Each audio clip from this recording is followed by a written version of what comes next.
Hey, salut la team lactée et bienvenue dans ce format de l'été, ce format où on s'échange du coup des petits tips pour passer un été lacté serein. Alors aujourd'hui j'avais juste envie de revenir sur un petit truc que j'ai échangé avec des mamans. On va reparler des douleurs et de l'allaitement. Bon, mais comme d'habitude, générique.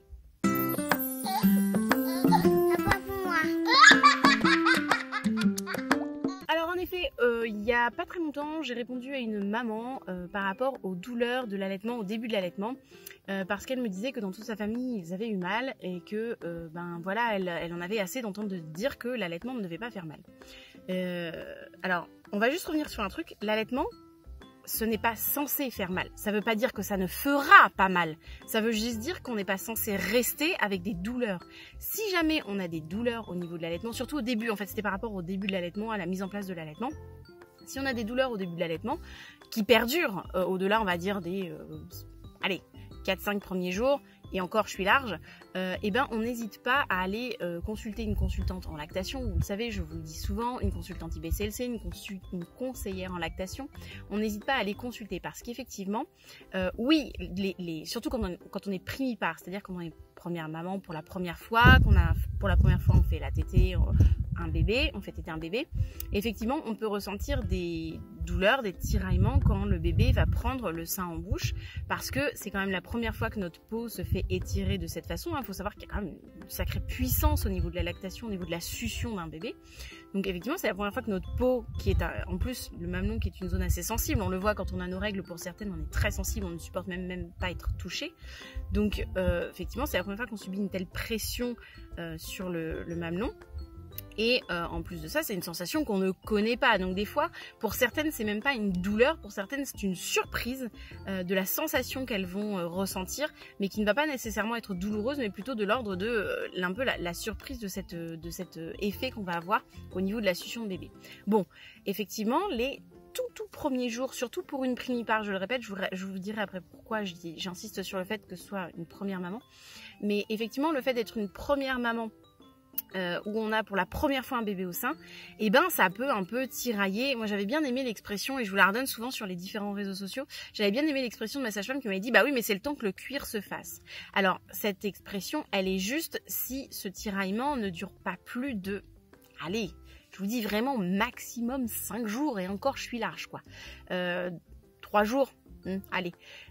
Et parce que effectivement, bah oui, il faut qu'on s'habitue à cette sensation, qu'on s'habitue à cette pression, enfin cette pression, on va dire, qu'on a sur le mamelon. Faut que, on connaît pas en fait, on découvre. Et pourquoi j'insiste par rapport au fait qu'on soit une maman une première fois ou qu'on mette un deuxième bébé au sein, parce que par exemple pour un deuxième, et ça c'est l'expérience que j'ai eu la même sensation que pour mon grand. Je me souviens, j'ai mis la puce au sein, j'ai fait oh, et en fait j'avais pas vraiment mal, mais j'ai été de nouveau surprise par la force de succion de mon bébé en fait. Mais à l'inverse, j'ai pas eu vraiment mal. Alors que pour mon fils, je l'ai évoqué, je dis mais ça me fait un peu mal. Alors que vous le savez, moi mon fils a une très très bonne succion, j'ai vraiment aucun souci là-dessus. J'ai jamais eu de crevasse, de macité des engorgements plus tard, mais en tout cas pas les premiers jours. Donc effectivement, la deuxième fois, ça m'a surprise. J'aurais pu dire que j'avais mal, mais en fait, ça a plus été de la surprise de me souvenir qu'effectivement, il y avait une telle force, en fait, parce qu'ils exercent une sacrée force, hein, les bébés. Donc, c'est pour ça que j'ai insisté sur le fait d'être une première maman. Enfin, maman pour la première fois et de mettre pour la première fois un bébé au sein. Ensuite de ça, si effectivement les douleurs perdurent, on essaie de rapidement voir pourquoi, et le pourquoi, en fait, la cause. Parce que, effectivement, on n'est pas censé rester avec des douleurs. Quand on dit que l'allaitement ne doit pas être douloureux, c'est-à-dire passer cet effet de surprise et de découvrir cette sensation d'un bébé qui tète sur son sein, qui effectivement peut être désagréable aussi, parce qu'en plus on est dans un bain hormonal changeant, c'est-à-dire qu'on passe du bain hormonal de la grossesse au bain hormonal où on a accouché, donc il y a des bains hormonaux qui changent, un peu comme quand on a nos règles, on n'a pas nos règles, début de cycle, fin de cycle, etc. C'est un cocktail d'hormones, bref c'est le bordel là-dedans.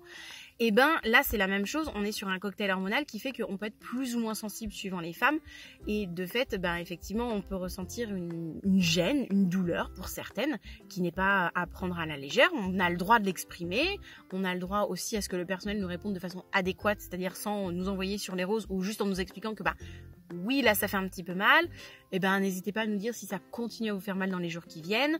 Voilà, pour savoir si c'est juste un peu la surprise du début, comme je vous ai dit, avec cette sensation, cette nouvelle sensation qu'il faut appréhender, ou si c'est plus effectivement quelque chose qui va s'installer, peut-être une mauvaise position de bébé, un frein de lèvres, un frein de langue, un torticolis qui fait qu'il tète moins bien d'un côté. Enfin, voilà, après il y a un panel de situations qui font qu'on peut effectivement avoir mal au sein, mais je le répète, l'allaitement ne doit pas faire mal. Ça ne veut pas dire qu'il ne va pas faire mal. Ça veut juste dire que si on a mal, c'est qu'il y a quelque chose qui ne va pas. Et dans ce cas-là, on cherche la cause.